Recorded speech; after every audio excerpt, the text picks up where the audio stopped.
Bonjour à vous, alors aujourd'hui une vidéo pour parler du film Poltergeist de 1982. Film intéressant s'il en est parce que vous savez que dans mes vidéos je parle de transmission intergénérationnelle, de secrets de famille, de non-dits et je couple ça avec le chemin qu'a montré le Christ et les gens qui ne suivent pas ces préceptes, si vous voulez. Quand on dit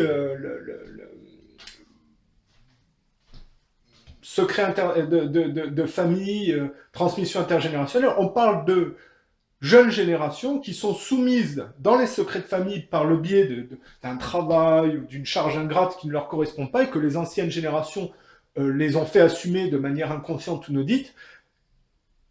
Tout ça s'explique de manière claire, c'est-à-dire on médit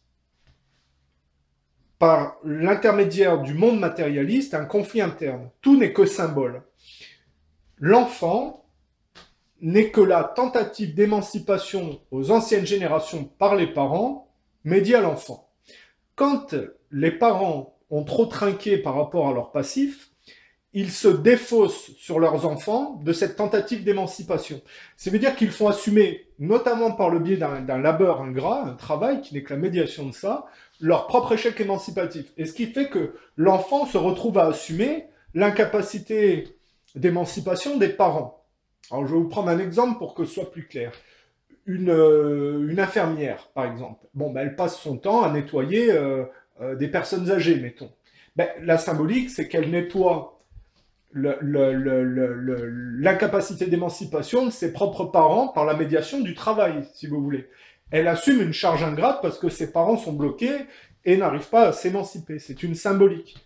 Et alors, c'est là qu'on peut comprendre les pathologies qui sont afférentes parce que l'inconscient supporte une grande charge ingrate et ça peut donner des bonnes femmes qui empoisonnent des personnes malades ou blessées par insanité mentale, si vous voulez. Hein. Bon, tout le monde n'est pas atteint, hein, si vous voulez, il y a des gens qui savent gérer. Et j'expliquais que ça, c'est d'une manière simplifiée le processus de transmission intergénérationnelle, de médiation symbolique par le monde du travail, de secrets de famille et de non-dits, donc là c'est clair, si vous voulez. Et bon, quand on veut développer, qu'on veut aller plus loin, on peut dire, finalement, oui, parce qu'il y a tout qui découle de ça. Les maladies, c'est-à-dire la somatisation du fait d'assumer une charge ingrate. Ce qui veut dire que aujourd'hui, malheureusement, comme on est négationniste au niveau du viol, parce que c'est un viol, du viol réel, comme on est négationniste au niveau du viol symbolique ou réel qu'on a subi par rapport aux anciennes générations, et le fait d'assumer une charge ingrate par le non-dit, c'est un viol, euh, on a un rapport qui consiste à soigner ces problèmes de maladies qui sont afférentes à une somatisation par quelque chose de superficiel. La médecine occidentale aujourd'hui ne se concentre pas sur le phénomène de transmission intergénérationnelle qui conduit à somatiser par une maladie une charge ingrate, mais plus par la médication et puis les apparences, si vous voulez. Ce qui veut dire que, en réalité, quand on comprend tout ce processus, on peut tout à fait imaginer qu'on puisse totalement se soigner, notamment les cancers, les tumeurs et ce genre de choses, en travaillant sur le viol qu'on a subi de manière non dite dans son passé par rapport aux anciennes générations.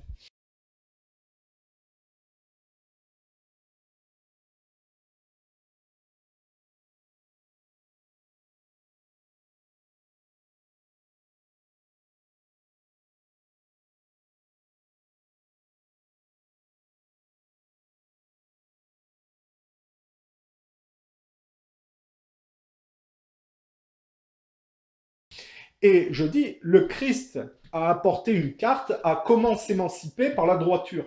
Regardez, ce que fait le Christ est en rapport direct avec ça. Il a son chemin de croix comme tout le monde.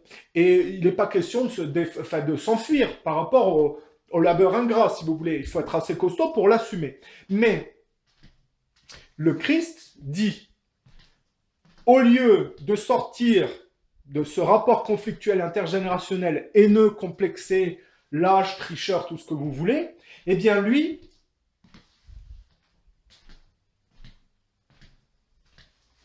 il en sort grandi parce qu'il fait le tour de ses complexes humains et il pardonne, ce qui lui permet d'avoir la résurrection et de retrouver son aspect original.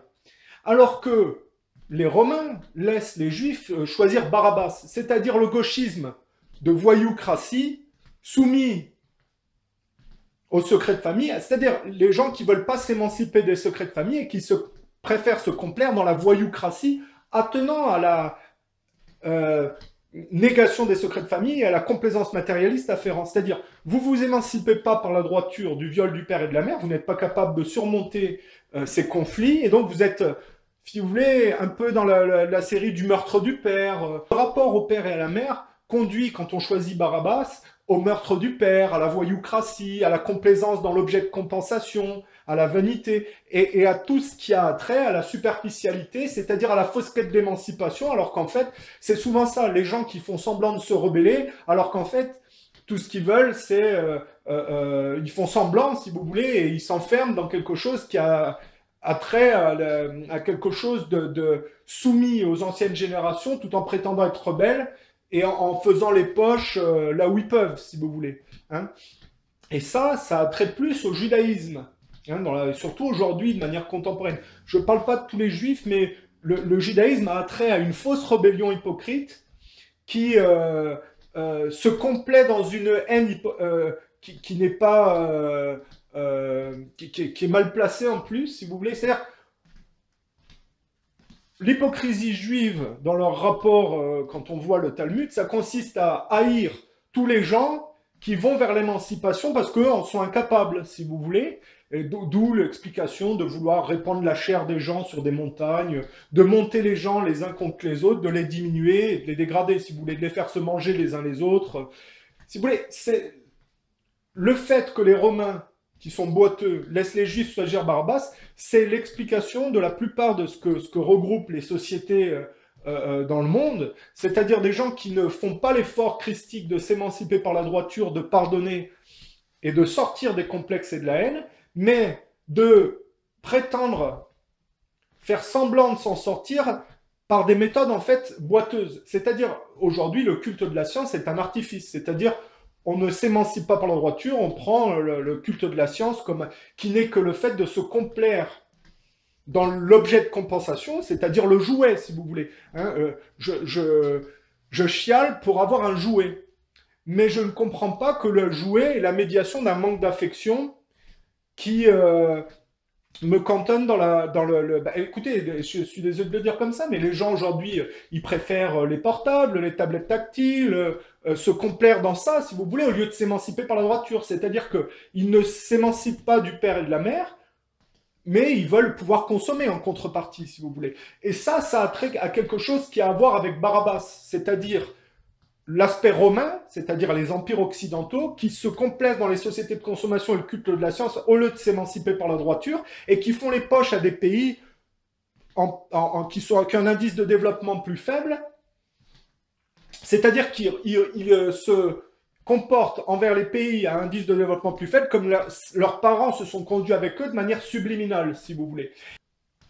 Ce défaussement se fait sur les couches de population indice de développement qui essayent de se sortir de la dette en appuyant ceux qui vont dans la dette. C'est-à-dire que on trouve des contreparties dans les pays indice de développement plus faibles, des gens en état de soumission qu'on va appuyer pour faire tomber les autres dans le même défaitisme. C'est ça aussi qui est subtil, parce qu'aujourd'hui, c'est le judaïsme et le sionisme qui chapeautent, si vous voulez, économiquement, notamment la mouvance occidentale. Ça veut dire qu'on n'est plus dans un rapport d'émancipation christique, mais dans un rapport de soumission intergénérationnelle où on se complaît dans le culte de l'objet de compensation, et pour se prolonger indéfiniment là-dedans, eh ben on va faire les poches indéfiniment à des cultures qu'on dégrade progressivement et qu'on soumet au même défaitisme matérialiste. Tout ça pour se complaire dans le culte de la science, et ce qui conduit, si vous voulez, l'humanité à se diminuer dans l'artifice de la science et aller vers l'humain artificiel au lieu de l'humain original vrai. C'est pour ça que je dis que le Christ est au cœur de la réalité, c'est que le Christ, lui, se sort de la haine et des complexes par la droiture.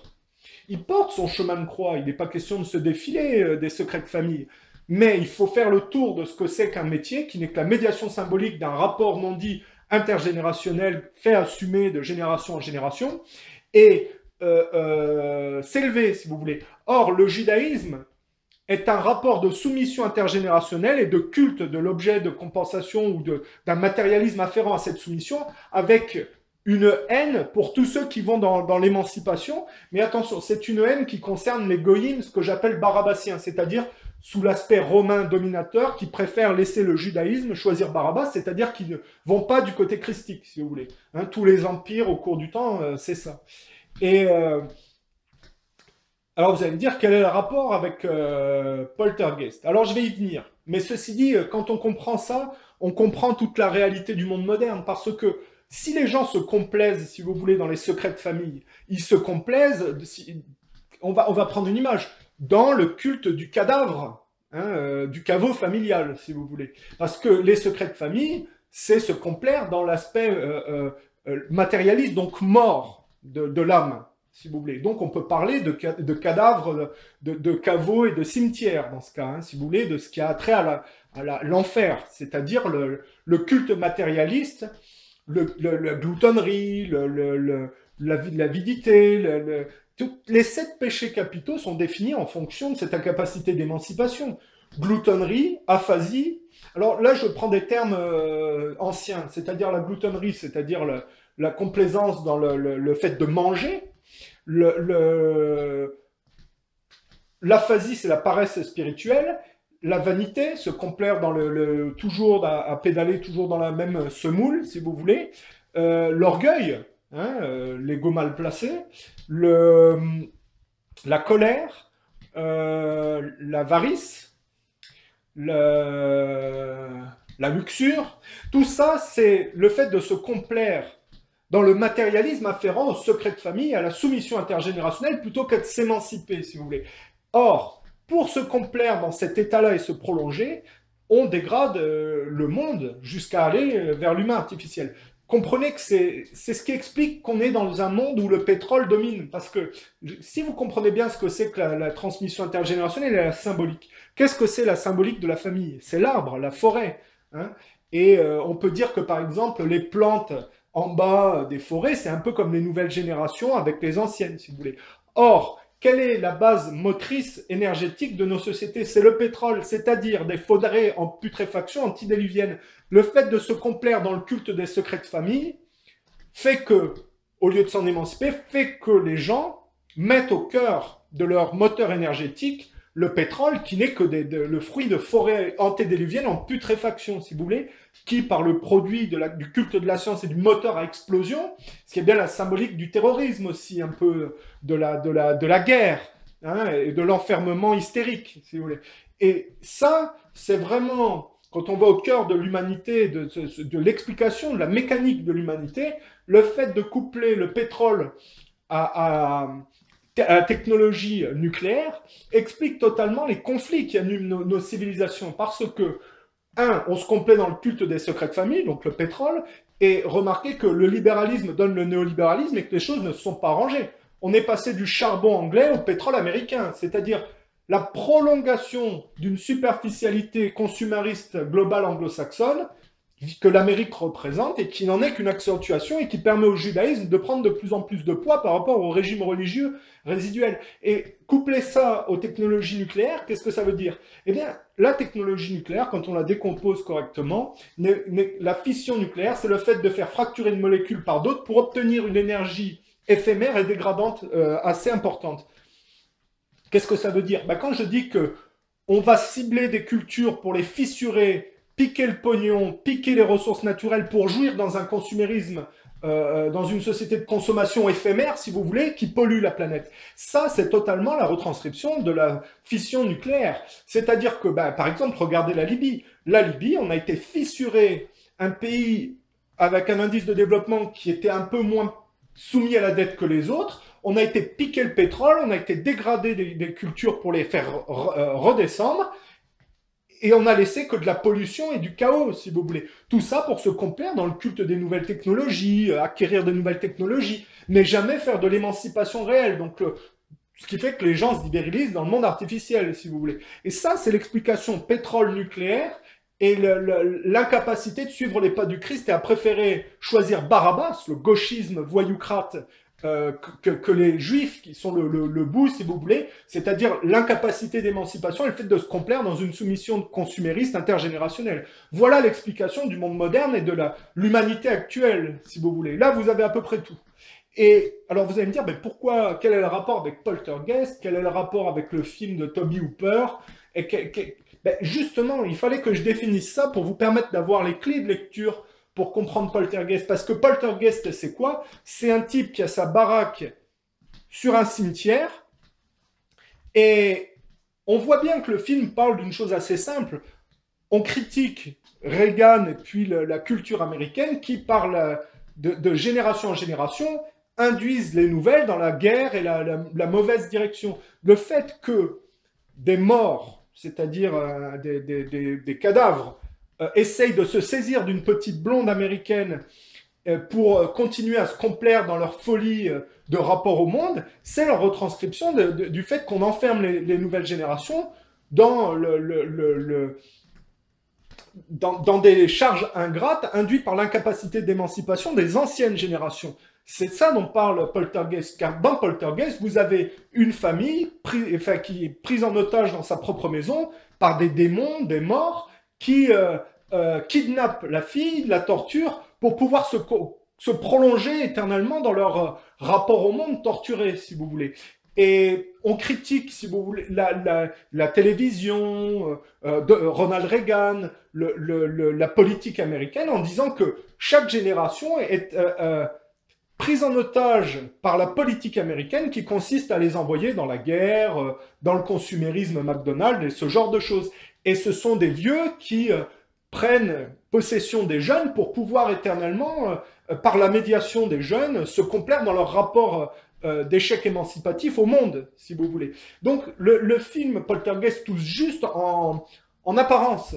C'est-à-dire qu'on dit, voilà, à la limite, on a une famille modèle qui s'installe dans une maison, ils ne savent pas qu'en dessous, il y a un cimetière dont on n'a pas enlevé les cercueils et les choses, et puis que ça crée, si vous voulez, des phénomènes paranormaux. La gamine est enlevée, elle est torturée, et puis on a bien dans le film le fait de comprendre que les vieilles générations se complaisent dans le vice en utilisant les nouvelles générations pour se prolonger, si vous voulez. Donc là, c'est bien expliqué, hein, la transmission intergénérationnelle, le rapport télévision, politique, guerre. Moi, je dirais, il y a même un peu quelque chose qui a trait à du Walt Disney, si vous voulez, parce qu'il y a une main qui sort de la télé, qui essaye de prendre possession, et ça fait penser un peu à des dessins animés à la Walt Disney, c'est-à-dire une société Pinocchio, une société gauchiste, un peu voyoucrate, si vous voulez. Hein. C'est quelque chose que Michael Jackson critiquait déjà sous Ronald Reagan.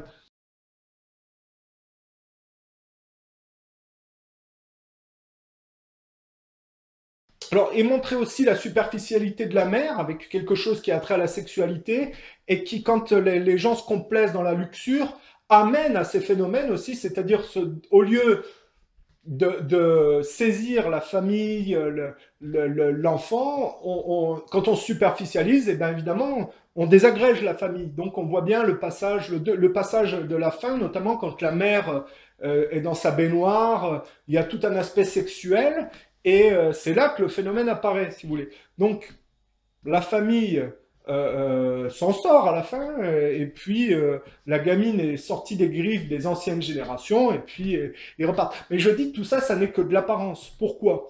Là, parce que c'est produit par la même équipe qui a fait les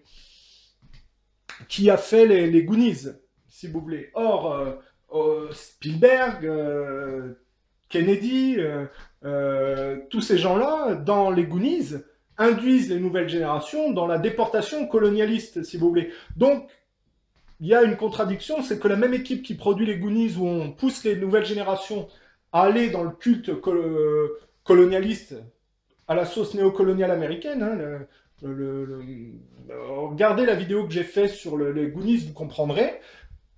Comment est-il possible qu'on fasse une critique qui a l'air bien de l'époque des années 80, alors que les choses s'empirent, si vous voulez? Ben, c'est tout simplement que les générations qui mettent ces films en place sont hypocrites et gauchistes, en fait. C'est-à-dire qu'on ne propose pas une émancipation par la droiture. Le film Poltergeist, en fait, c'est la dislocation d'une famille modèle au profit de la nouvelle norme. Mais la nouvelle norme, c'est du gauchisme rabaissé avec une fausse critique, comme je vous disais, pour se complaire toujours dans quelque chose de pire. Après Reagan, il y a George Bush le père, la guerre en Irak, et puis des scandales de pédophilie à la Maison-Blanche, si vous voulez. Donc on a toujours, de génération en génération, une critique qui a l'air correcte, mais qui est faite en réalité au profit du judaïsme, c'est-à-dire qu'on dégrade les anciennes générations au profit d'une nouvelle norme dévirilisée, si vous voulez. On ne fait jamais le travail correctement, et du coup, c'est pour ça qu'on comprend que Spielberg n'a jamais encouragé à aller dans le bon sens, mais a toujours encouragé, avec la communauté juive sioniste, à détourner les nouvelles générations au profit de quelque chose de pire, qui profite au judaïsme et à Israël, si vous voulez. C'est pour ça que je dis le film Poltergeist, si le fond est vrai, quand on parle des anciennes générations, de la prise d'otage des nouvelles générations par la politique et ce genre de choses, il faut savoir que ce sont les juifs sionistes qui poussent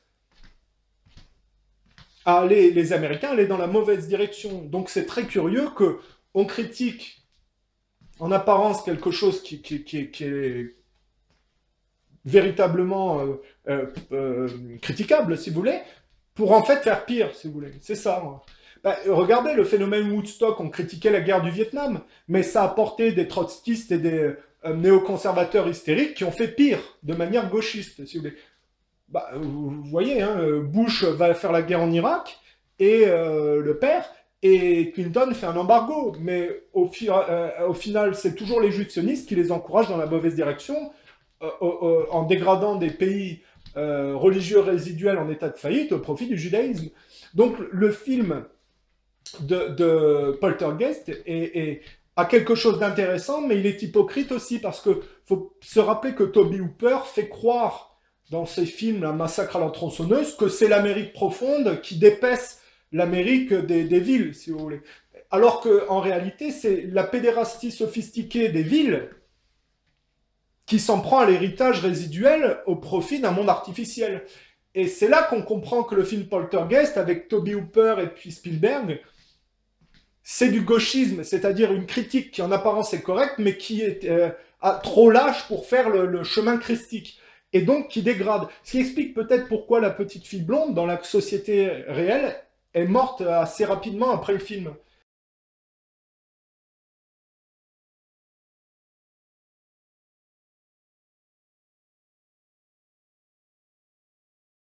C'est pas une malédiction, c'est que l'inconscient collectif a très bien compris que le gauchisme induit par le mouvement juif sioniste d'Hollywood induit à la dégradation du blanc américain, de la famille traditionnelle, au profit de quelque chose de plus en plus hypocrite et artificiel, si vous voulez. Voilà, c'est l'incapacité à aller du côté du Christ et à préférer choisir Barabbas, et puis quelque chose de boiteux qui n'est pas une émancipation réelle. Il y a une critique, mais elle est hypocrite et fausse, et elle consiste finalement à faire les poches aux anciennes générations pour se complaire dans une société de consommation sans jamais s'émanciper. C'est pour ça que les juifs prennent toujours le meilleur sur l'hypocrisie des goïs. C'est qu'ils les encouragent toujours dans la mauvaise direction parce qu'ils sont le plus petit dénominateur commun et que les goïs ne sont pas assez courageux pour aller du bon côté.